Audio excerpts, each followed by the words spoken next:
बिहार में मिली प्रचंड जीत के बाद अब बीजेपी पूरी ताकत के साथ अगले साल होने वाले 5 राज्यों के विधानसभा चुनाव की ओर बढ़ रही है। पार्टी नेतृत्व ने इसका खाका तैयार भी कर लिया है और इसे पूरे चुनावी अभियान की कमान केंद्रीय गृह मंत्री अमित शाह के हाथों में होगी। जी हाँ, बिल्कुल सही सुना आपने। केंद्रीय गृह मंत्री अमित शाह ने इसे लेकर पूरी तैयारी कर ली है। बिहार में जबरदस्त धमाकेदार जोरदार जीत के साथ बंगाल को लेकर भी अब ये नेता आशावादी नजर आ रहे हैं और पश्चिम बंगाल में जो एसआईआर हो रहा है इस वजह से ममता बनर्जी की टेंशन बढ़ रही है। बिहार में जबरदस्त जीत के लिए जहां एक तरफ ममता बनर्जी जो है एसआईआर को जिम्मेदार ठहरा रही है, चुनाव आयोग को जिम्मेदार ठहरा रही है, तमाम तरीके की बयानबाजी कर रही है, तो दूसरी तरफ बंगाल के चुनाव के लिए जो कि अगले साल 2026 में मार्च अप्रैल मई के बीच हो सकते हैं, इसे लेकर अमित शाह ने तैयारी जो है अभी से ही शुरू कर ली है। अमित शाह जो है इस महीने के आखिर में ही पश्चिम बंगाल से अपने दौरे की शुरुआत कर देंगे। इसके बाद जनवरी से लेकर आचार संहिता लागू होने तक वो हर महीने कम से कम 2 दिन पश्चिम बंगाल, असम, केरल, तमिलनाडु, पुदुचेरी में बिताएंगे। ये लगातार होने वाले दौरों का मकसद चुनावी माहौल बनाना, संगठन को सक्रिय करना और बूथ स्तर तक ऊर्जा भरना है। अमित शाह अपने इन दौरों के दौरान जोन वाइज कार्यकर्ताओं के साथ गहन बैठक करेंगे। बूथ लेवल कार्यकर्ताओं की अलग बैठकें होगी।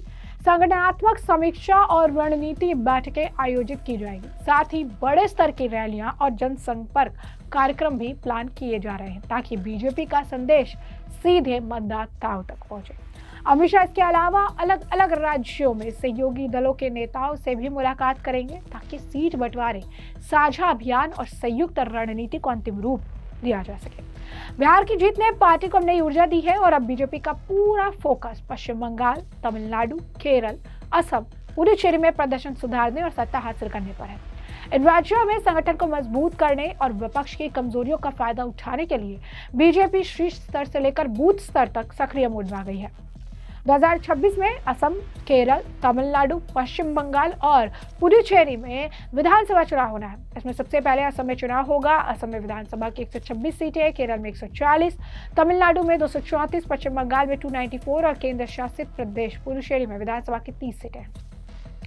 इस बीच हमने आपको बताया कि किस तरीके से तृणमूल कांग्रेस जो है लगातार बयानबाजी कर रही है एसआईआर को लेकर, घुसपैठ को लेकर, और अब एक लेवल ऊपर जाके तृणमूल कांग्रेस के नेता कल्याण बैनर्जी ने तो एसआईआर के लिए, और आप कह सकते हैं कि एसआईआर पर बोलते बोलते घुसपैठ के लिए खुद पे खुद जो है वो जिम्मेदार उन्होंने किसे ठहरा दिया है, उन्होंने खुद पे खुद जिम्मेदार ठहरा दिया है अमित शाह को। उन्होंने कहा कि बांग्लादेश से घुसपैठ करने वाले सभी लोग केंद्रीय गृह मंत्री अमित शाह के आशीर्वाद से यहाँ आते हैं।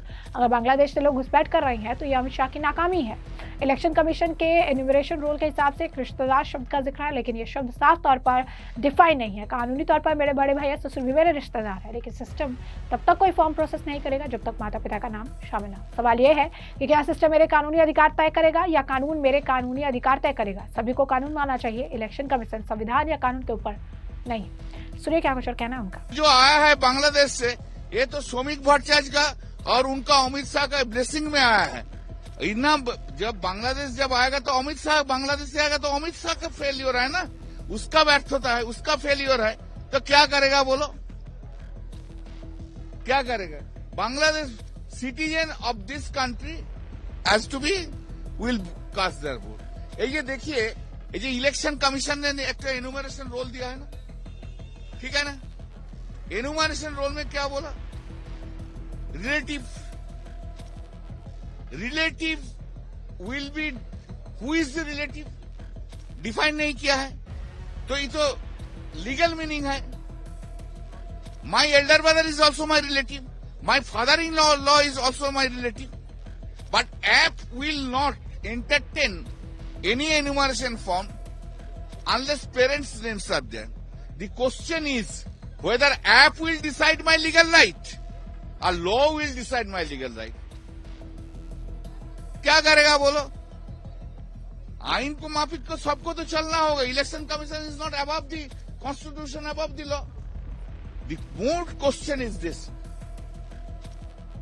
मेरा पास एक केस आया था, हम बोला उसको, माने मेरा कॉन्स्टिट्यूंसी के एक लेडी उन्होंने हमारा पास आया था, उनको हमने पूछा जे दादा मेरा सासुरी वो जो मदर इन लॉ होता है उसको 2002 में SIR में नाम नहीं था, जो लिस्ट में, लेकिन 1995 में लिस्ट में नाम था। उस टाइम उनका हस्बैंड खड़गपुर में रेल में काम करते थे, उसके बाद झारग्राम में ट्रांसफर हो गया। मानेगा? सपोज मेरा नाम नहीं है 2002 में, मेरा वाइफ का नाम है, तो मेरा wife is not my relative. What is the unreasonable thing is being said by the Election Commission? Totally unreasonable, unwarranted.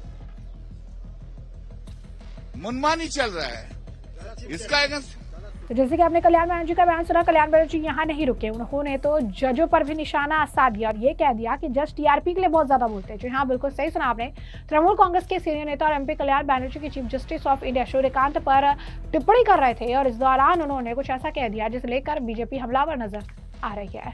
आपको बता दें कि उन्होंने जिस तरीके का बयान दिया इसे लेकर बीजेपी भी पीछे नहीं हटी। दरअसल ये हुआ कि कल्याण बनर्जी ने कहा कि आजकल के जज बहुत ज्यादा बातें करते हैं। पहले जज कम बोलते दिखते थे, सिर्फ फैसला सुनाते समय बोलते थे, लेकिन अब ट्रेंड बदल गया है। आजकल जज TRP बढ़ाने के लिए ज्यादा बोलते हैं लेकिन फैसला नहीं सुनाते। ये आज उनकी सबसे बड़ी प्रॉब्लम है। सुनिए क्या कुछ कहा उन्होंने। देखिए, उनका टिप्पणी का जवाब हम नहीं देंगे, उनका टिप्पणी का जवाब देना हमारा शोभा नहीं मिलता है, चीफ जस्टिस ऑफ इंडिया है। लेकिन हम एक बात बोलूं, जो सब जज को कोई लूज कमेंट करना नहीं चाहिए। पहले जो था हमारा इंडियन जुडिशियरी में, जज लोग कम बात करते थे और जजमेंट के जो बोलना है वो बोलते थे। अभी क्या हो गया, पूरा टेंडेंसी बदल गया। आजकल जज लोग ज्यादा बात करते हैं TRP बढ़ाने के लिए, जजमेंट नहीं देते हैं। That is whole difficulty.